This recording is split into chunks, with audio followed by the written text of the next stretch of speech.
ধন্যবাদ জানাই আপনাকে বাংলাদেশের দুর্দিনে বাঙালিদের পাশে থাকার জন্য। বাংলাদেশের কোঠা আন্দোলনে আপনি কথা বলার জন্য, আপনার চোখে পড়ার জন্য।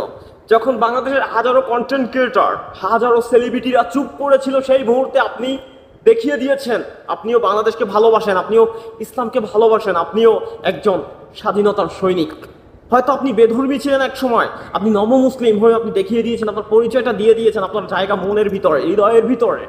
বাংলাদেশের অনেক কন্টেন্ট ক্রিয়েটরকে আনফরেন করে দিয়েছে হাজারো মানুষ। কারণ কি? তারা চুপ করে ছিল, কথা বলতে পারেনি আপনার মতন।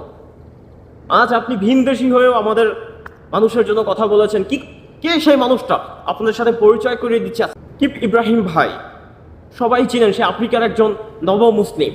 সে একটা সময় বেধর্মী ছিল, সে এখন ইসলাম ধর্ম গ্রহণ করে সেই ভাইটা পর্যন্ত দুইটা পোস্ট করছে। পোস্ট দুইটা কি করছে আমি দিয়ে দিচ্ছি বাংলায় কনভার্ট করে, গুগল থেকে বাংলা